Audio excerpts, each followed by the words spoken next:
오랫동안 흑백으로만 보이던 하루가 있었다. 그날 작은 붓 하나가 집안의 공기를 박였어고 우리는 비로소 같은 색을 찾으려 했지. 즐겁게 시청해 주시고 구독과 좋아요 부탁드립니다. 재미있게 시청해 주세요. 퇴직 후 처음 맞은 봄, 낯설게 찾아온 공백 봄빛이 골목 끝에 나른하게 스며들던 날, 박종수는 평생처럼 새벽 5시 정각에 눈을 떴다. 알람이 울리지 않았음에도 몸은 기계처럼 익숙한 리듬을 기억했다. 잠시 천장을 바라보던 그의 시선이 창가 쪽으로 향했다. 달력은 더 이상 출근일을 표시하지 않았고 그저 텅 빈 숫자들만 채워져 있었다. 책상 위엔 묵직한 기념패가 놓여 있었다. 30년 근속 성실과 헌신에 감사드리며. 종수는 손가락으로 문장을 쓸어보았다. 감사라기보다 30년 동안 이어진 긴 문장이 마지막 마침표처럼 느껴졌다. 그는 희미하게 웃었지만 그 웃음은 눈까지 닿지 못했다. 아내가 내준 보리차는 이미 식어 있었고 TV 속 아침 뉴스는 그가 알 필요 없는 복잡한 세상을 전했다. 넥타이를 매던 손은 이제 갈 곳이 없었다. 새벽마다 들리던 동료들이 출근 발자국 소리 대신 이제는 아파트 주변의 개 짖는 소리, 환경미화원의 빗자루 쓸리는 소리만 골목을 채웠다. 그 소리들은 종일 자신에게 무언가를 요구하지 않는 낯선 세상의 소음이었다. 그는 창가에 서서 한참을 밖을 바라보다가 문득 손에 쥔 컵이 미묘하게 무겁게 느껴졌다. 그 무게는 텅 빈 시간의 무게였다. 무언가가 끝났다는 실감이 그렇게 손끝으로 온몸으로 전해지고 있었다. 평생을 달려왔는데 멈춘 이 길 자체가 사라진 듯 낯설었다. 그는 쉬는 법을 몰랐다. 시간이 많아진다는 건 축복이라기보다 어찌할 줄 모르는 거대한 공백처럼 다가왔다. 퇴직 후 첫 달은 이상할 정도로 길었다. 시계의 초침 소리조차 둔탁하게 들리는 듯 했다. 아내는 여전히 같은 시간에 일어나 아침상을 차렸지만 식탁의 공기는 어딘가 어색하고 팽팽했다. 예전엔 얼굴 볼 틈 없이 바빠서 오히려 싸울 일도 없었다. 그런데 이제는 하루 종일 사소한 움직임까지 공유해야 했다. 말을 하려 해도 30년간 회사 일 외에는 나눠본 적 없는 대화 주제 앞에서 그는 침묵했다. 서로가 낯설었다. 아내는 여전히 꼼꼼했다.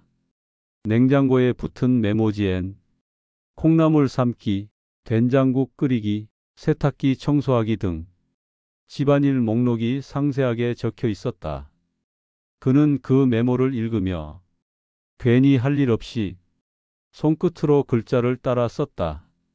당신 그거 읽는다고 콩나물이 삶아지는 건 아니잖아.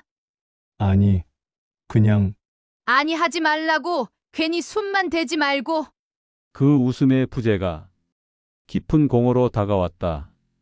예전엔 함께할 시간이 없었고 이제는 함께 있어도 마음이 함께하지 못했다. 그는 자신이 가장으로서의 짐을 내려놓았다고 생각했지만 그 짐과 함께 관계의 연결고리까지 끊어진 것 같은 두려움에 사로잡혔다. 그는 아침부터 밤까지 TV를 틀어놓았다. 채널을 돌리는 그의 손은 쉴 틈이 없었다. 뉴스, 예능, 드라마, 심지어 연속 광고까지 아무 소리라도 있어야 했다. 정적은 너무 크게 들려 그의 내면을 파고들었고 고요는 오히려 흔들리는 마음을 가차없이 드러냈다. 아내는 며칠 동안 그런 그를 지켜봤다. 당신 하루 종일 저 소리 들으면 귀만 시끄럽지. 넋 놓지 말고 좀 나가서 걸어. 잠깐만! 이거 중요한 장면이야! 리모컨을 쥔 그의 손등에 힘줄이 솟았다. 그 순간 무언가가 마음속에서 아주 작게 그러나 분명하게 부서졌다. 퇴직은 자유가 아니라 자신이 세상에 불필요한 존재가 된 것 같은 낯선 무력감이었다. 누구도 자신을 필요로 하지 않는 하루. 그는 자신이 가장이 아닌 사람으로서의 가치까지 잃어버리는 듯한 기분에 잠겼다. 그러던 어느 날 아내가 마을 해관에서 받아온 낡은 안내문 한 장을 식탁에 툭 던지듯 내밀었다. 여기 봐, 수채화 취미교실 한다네. 글씨도 배우고 그림도 그리고 당신 앉아서 놀지 말고 이거라도 해. 그게 지금 나랑 무슨 상관이야? 나보고 무시나 들라는 거야? 이제는 당신도 뭐라도 해야지. 하루 종일 TV만 보지 말고 내가 숨 막혀서. 그래 아내의 마지막 말은 그의 자존심을 날카롭게 건드렸다. 그는 버럭 화를 내고 상대방의 깊은 피로 앞에서 입을 다물었다. 다음 날 그는 TV를 켜지 않고 방황하다가 그 안내문을 다시 꺼내 읽었다. 수채화 기초반 매주 화요일 오전 10시 문득 초등학교 미술 시간에 친구의 물감통과 그림을 부러워하던 소년의 기억이 스쳤다. 그는 한참을 망설이다가 조용히 펜으로 신청란에 이름을 적었다. 그 행동은 누구에게도 보이고 싶지 않은 비밀스러운 충동이었다. 첫 수업의 어색한 공기, 낯선 환대 복지센터는 오래된 학교 건물을 개조한 곳이었다. 좁은 복도에 걸린 풍경화, 몇 점이 햇살에 바래진 듯 반짝였다. 그가 조심스럽게 문을 열고 들어서자 나이든 사람들의 낮고 정겨운 웃음소리가 들렸다. 아이고, 새로 오셨어요? 어서 오세요. 그는 구석자리에 앉았다. 손에는 붓이 들렸고 앞에는 새하얀 빈 도화지가 놓여 있었다. 그는 평생 채워나갈 문서와 보고서만 마주해 왔다. 이 아무것도 없는 종이를 보니 괜히 심장이 뛰었다. 강사는 젊은 여성이었다. 색은 마음이에요. 오늘은 마음이 가는 대로 칠해보세요. 형태는 나중에 잡으면 돼요. 그는 잠시 망설이다가 왠지 모르게 끌리는 파란색 물감을 찍었다. 물을 너무 많이 섞은 탓에 색이 종이 위에서 사방으로 번졌다. 당황하는 그를 보고 옆자리의 여인이 웃으며 말했다. 처음엔 다 그래요. 힘을 빼야 해요. 손보다 마음이 더 서툴죠. 그 말이 마치 그의 오랜 긴장을 알아챈 것처럼 들려 어쩐지 오래도록 마음속에 남았다. 잊고 있던 감각의 부활. 붓끝이 종이를 스칠 때마다 그의 마음 한구석이 조용히 흔들렸다. 그는 붓으로 색을 덧칠하며 어릴 적 꿈이 뭐였는지, 언제부터 자신이 가장이 아니라 사람으로 살지 못했는지를 처음으로 깊이 생각했다. 손이 떨려 물감이 삐져나갔지만 그 서툰 행위조차 이상하게 따뜻하게 느껴졌다. 오랜만에 무언가에 온전히 집중하는 시간이 흘렀다. 그 시간만큼은 세상이 소음이 멀어지고 내면에 잔잔한 숨소리가 들렸다. 퇴직 후 처음으로 TV 소리가 없는 고요를 스스로 채워나가고 있었다. 수업이 끝난 뒤 그는 도화지를 가방에 조심스레 넣었다. 마치 귀한 비밀을 감추듯 집에 돌아와 아내에게 그 그림을 내밀자 아내는 부엌칼을 든 채 잠시 멈춰 서서 바라봤다. 이게 뭐야? 그냥 그려봤어. 산을. 그림은 서툴렀지만 그 안엔 오랜 세월 묵은 감정과 새로운 시작의 떨림이 담겨 있었다. 그날 이후 그는 매주 화요일 오전 10시를 기다렸다. 일주일 중 그 하루이 이유가 생긴다는 건 생각보다 큰 변화였다. 전날 저녁엔 스스로 붓을 정리하고 굳은 물감 뚜껑을 닦았다. 복지센터에 도착하면 익숙한 얼굴들이 기다리고 있었다. 누군가는 꽃을 그렸고 누군가는 풍경을 그렸다. 그는 점점 손에 익숙함이 생기는 걸 느꼈다. 붓질은 여전히 서툴렀지만 마음은 더 이상 서툴지 않았다. 무엇보다 달라진 건 마음의 온도였다. 붓끝에서 번지는 색이 마치 오래된 기억을 녹여 흐르게 하는 듯했다. 공허했던 퇴직 후의 시간은 이제 조금씩 빛을 머금기 시작했다. 아내도 그의 변화를 감지했다. 오늘은 또 뭐 그렸어? 안방에 걸어줄까? 그녀의 목소리엔 아주 작지만 부드러운 미소가 스며 있었다. 그는 말없이 그림을 보여주었고 아내는 묵묵히 그것을 받아 냉장고 메모 옆에 붙여주었다. 그림 아래에는 세탁기 청소하기, 대신 초록색 물감 사기, 메모가 붙었다. 그는 다시 시간을 세기 시작했다. 그저 흘려보내던 시간이 아니라 기다려지는 의미 있는 시간으로 아침에 일어나면 창문에 닿는 햇살의 각도, 커피향, 심지어 고양이 울음까지도 새로웠다. 무의미하게 느껴지던 하루가 수채화 물감처럼 색을 입었다. 그는 다시 자신이 살고 있다는 것을 느꼈다. 그 깨달음의 시작엔 그저 붓 하나, 물 한 컵, 그리고 스스로 내린 결단이 있었다. 봄이 깊어질수록 복지센터의 공기는 더욱 따뜻하게 달라졌다. 화분 위로 작은 싹이 돋듯 사람들 사이에도 온기가 피어났다. 종수는 여전히 과묵했지만 이제는 누군가 그를 불러 세우는 일이 잦아졌다.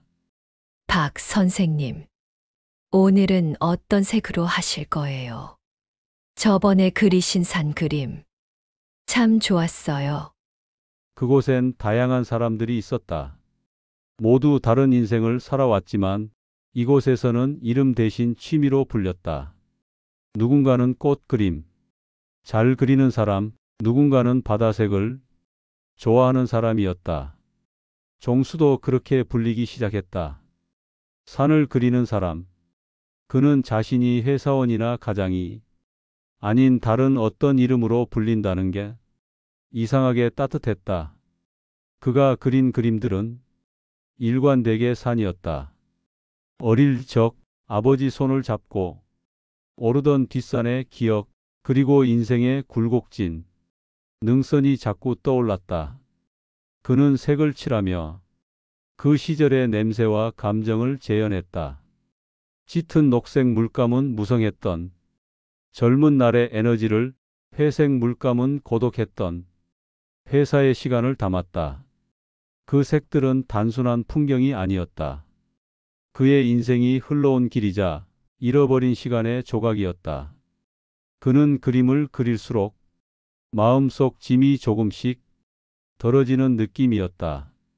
마치 캠퍼스의 묵은 감정을 덜어내고 붓으로 깨끗하게 닦아내는 것처럼. 다시 마주한 아내의 미소와 소통. 그날 저녁 아내는 부엌에서 물을 썰다 잠시 멈춰 그의 그림을 바라봤다. 이건 지난번보다 훨씬 부드럽네. 당신도 이제 힘 좀 빼는 것 같아. 짧은 긍정의 대답이 둘 사이의 대화였다. 그녀의 목소리는 조심스러웠지만 오래된 거리감을 조금 녹였다. 이후 아내는 가끔 그의 수업 가방을 챙겨 주었다. 물통을 닦아주고 손수건을 접어 넣었다. 그녀의 손길이 닿을 때마다 종수는 묘한 안도감을 느꼈다. 마치 삭은 마음이 조용히 다려지는 듯했다. 말보다 행동이 익숙했던 세대답게 그들은 그렇게 조금씩 가까워지고 있었다. 수채화반엔 오노인이라는 백발의 노인이 있었다. 그는 늘 먼저 다가와 말을 걸었고 그 웃음소리가 유난히 컸다. 박 선생, 오늘은 색이 좀 거칠어요. 무슨 일 있으세요? 혹시 마누라랑 한판 했소? 아침에 부부싸움을 좀 했습니다. 잘하셨네, 싸워야. 오래 가져 안 싸우면 서로 모르는 사람 같아. 그날 이후 둘은 자주 어울렸다. 수업이 끝나면 근처 공원으로 걸어가 커피를 마셨고 서로의 사는 얘기를 하며 웃었다. 젊은 시절 남자친구의 개조차 털어놓지 못했던 감정을 이제야 조금씩 말할 수 있게 된 기분이었다. 이 나이에 친구가 생긴다는 건 참 묘한 일이지. 묘할 거 없어. 다들 짐짝 같은 거 하나씩 지고 다니는 건 똑같으니까. 젊을 때는 이해받고 싶었고 이제는 그저 함께 있어주는 것만으로 충분했다. 하지만 새로운 행복이 찾아올 때마다 부부 관계 어딘가에서는 균열이 생겼다. 어느 날 집에 돌아온 종수는 이상한 낯설음을 느꼈다. 아내가 그의 가방을 열어보며 말없이 물었다. 이건 누가 그려준 거야? 가방 안에는 오노인이 장난삼아 그려준 풍경화 한 장이 있었다. 박 선생님, 오늘의 하늘 -5. 그 밑에는 그의 이름이 작게 적혀 있었다.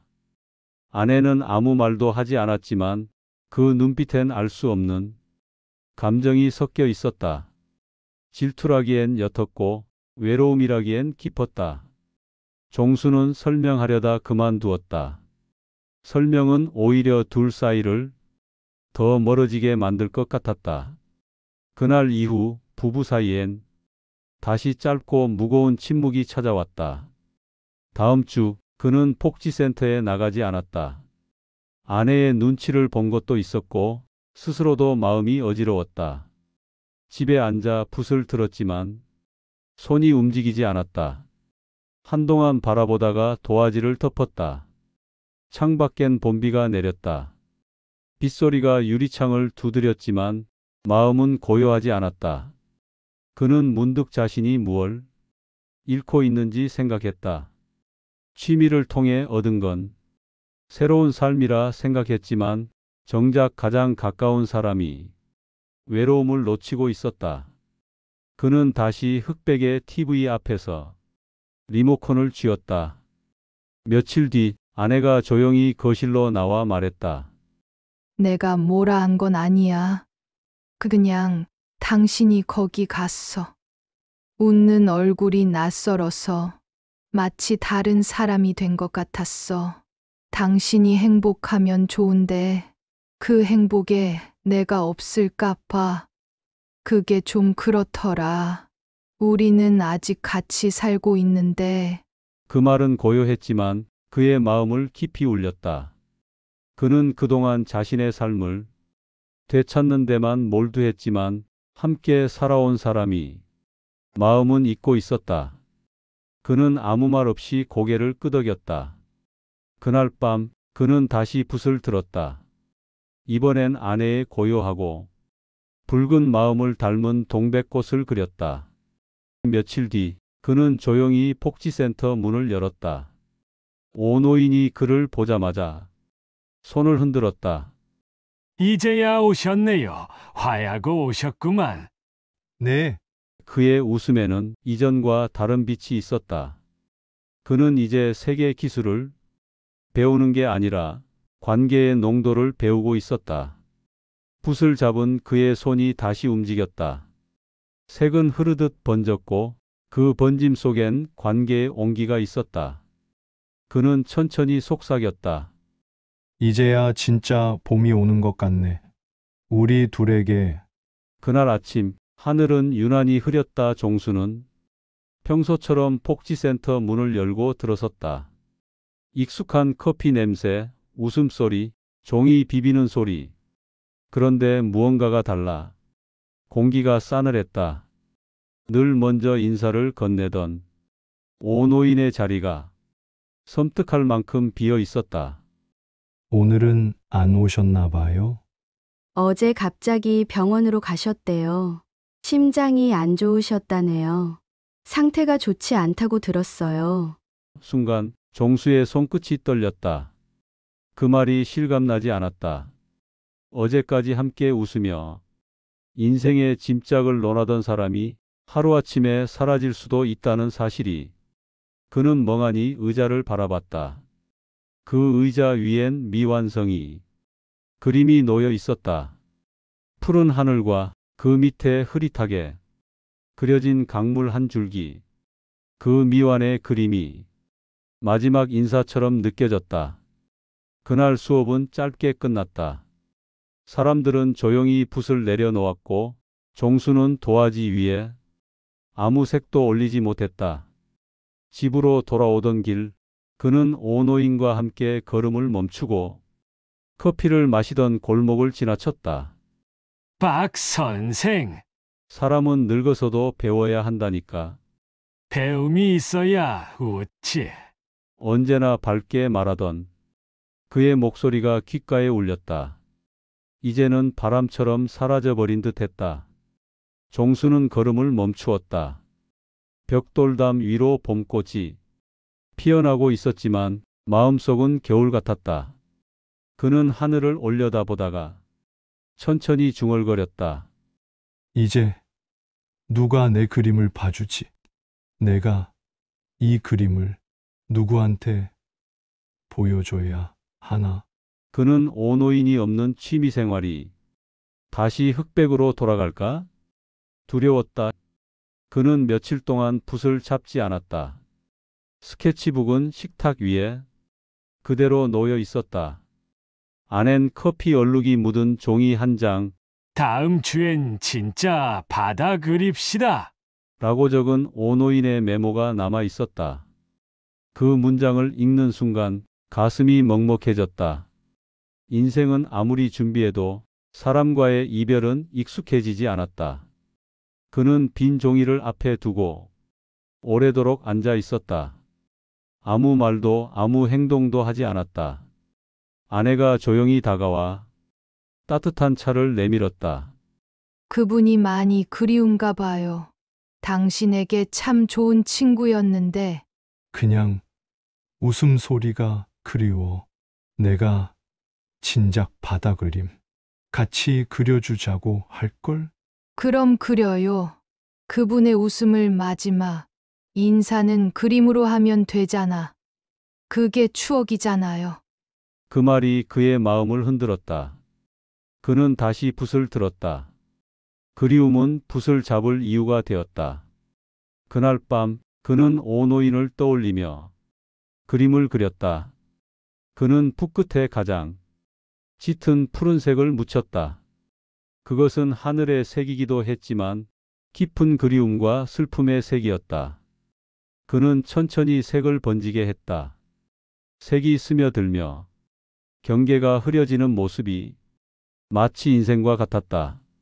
처음엔 모든 것이 또렷하지만 시간이 지나면 어디가 시작이고 어디가 끝인지 모호해지는.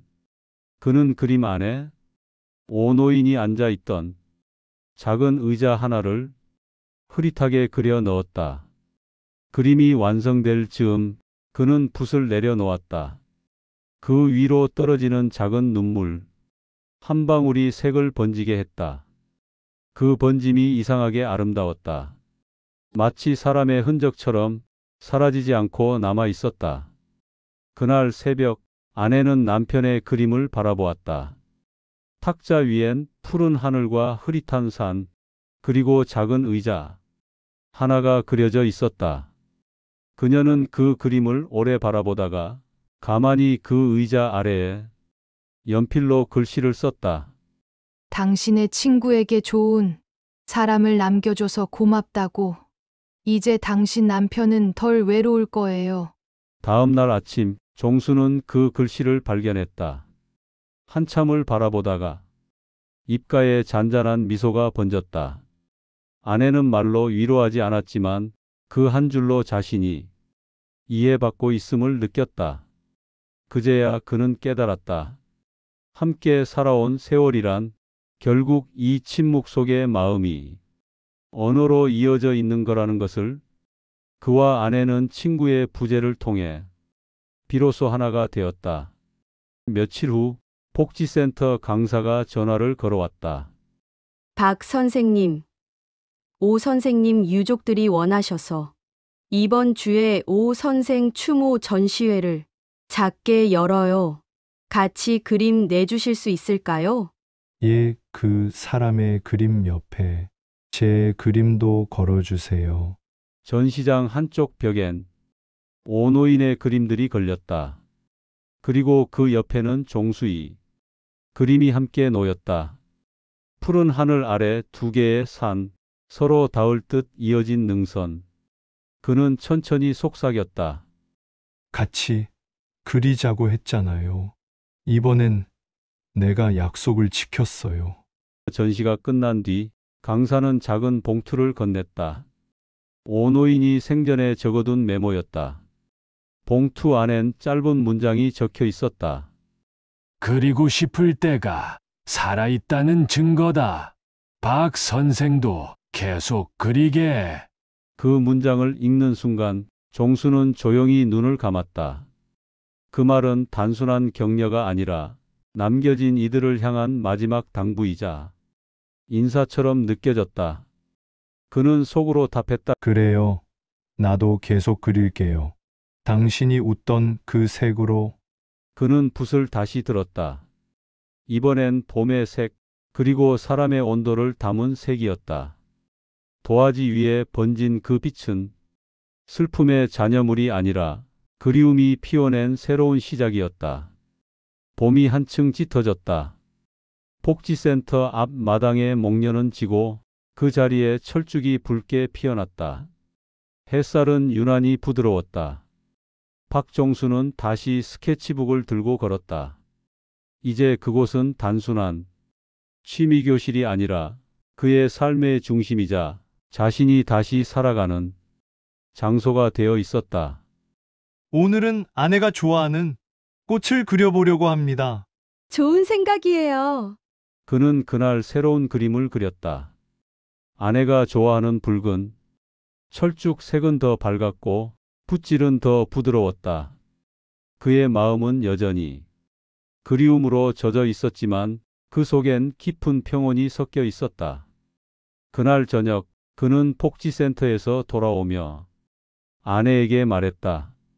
다음 주엔 우리 반작은 전시회가 있어. 당신이 만든 바느질, 작품도 같이 걸고 싶네. 같이 가줄래? 응, 가자. 전시회 날 그들은 나란히 걸었다. 복지센터 한쪽 벽엔 우리의 색, 우리의 이야기라는 문구가 적혀 있었다.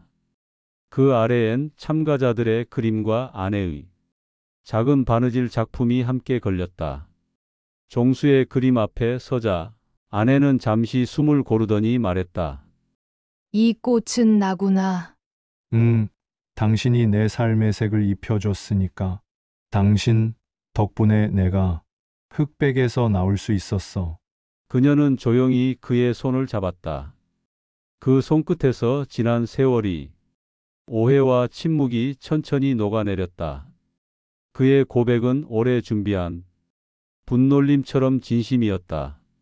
전시회 이후 그들의 하루는 완전히 달라졌다. 아내는 작은 바느질 수업에 참여하는 것을 넘어 자신이 직접 도안을 디자인하기 시작했다. 두 사람은 저녁이면 서로의 작품을 보여주었다. 오늘은 이 바위의 질감을 표현해 봤어. 나는 오늘 이 실로 그 질감을 만져봤어. 그들의 말은 짧았지만 그 속엔 오래된 정과 새로운 공감이 고요히 피어나고 있었다. 식탁 위엔 물감 냄새와 실 냄새가 섞였다. 그 냄새는 젊은 시절엔 맡을 틈이 없던 함께 사는 냄새였다. 어느 늦은 밤 종수는 방 안에서 스케치북을 펼쳤다. 그리고 조용히 편지를 한 장 써 내려갔다. 지금의 나는 당신 덕분에 다시 살아갑니다. 그림이 내 숨을 돌려줬고 당신이 내 마음을 돌려줬습니다. 이제는 내 남은 날들이 흑백이 아니라 당신의 색으로 남았으면 좋겠습니다. 다음 날 아침 아내가 그것을 발견했다. 그녀는 말없이 손끝으로 글자를 더듬었다. 그 순간 두 사람 사이에 남았던 모든 응어리가 풀렸다. 며칠 뒤 복지센터에서 새로운 강좌가 시작되었다. 사진으로 남기는 인생 이야기. 강사는 말했다. 사진도 결국 색이에요. 빛이 남긴 흔적이니까요. 종수는 카메라를 들었다. 그의 렌즈는 이제 사람들의 미소, 노년의 손, 그리고 늘 곁에 있는 아내의 뒷모습을 담았다. 벽에는 그림과 사진이 함께 걸렸다. 그 아래엔 조용한 문장이 하나 붙어 있었다. 함께이기에 이 모든 색이 아름답다. 그의 봄, 복지센터 마당엔 또다시 꽃이 피었다. 새로 온 사람들로 반이 채워졌고 종수는 이제 신입들에게 붓과 물통을 건네는 사람이 되었다. 색은 기술보다 마음이에요. 힘을 빼세요. 마음이 흔들리면 그게 오히려 좋은 색이 되죠. 그 말은 오노인이 처음 그에게 했던 말이었다. 그는 하늘을 올려다보았다. 흩날리는 꽃잎들, 그 속에서 오래전 친구의 웃음이 유산처럼 겹쳐졌다. 그리고 그 곁에는 여전히 아내가 서 있었다. 그는 천천히 속삭였다. 이제야 알겠어. 사는 게 결국 함께 색을 섞는 일이었네. 이 복잡하고 아름다운 색을. 그는 다시 붓을 들었다. 그리고 조용히 또 하나의 색을 남겼다. 그 색은 이별의 끝에서 다시 피어난 삶의 온전한 여운이었다. 오늘 영상은 여기까지입니다. 즐겁게 시청하셨다면 구독과 좋아요 부탁드립니다.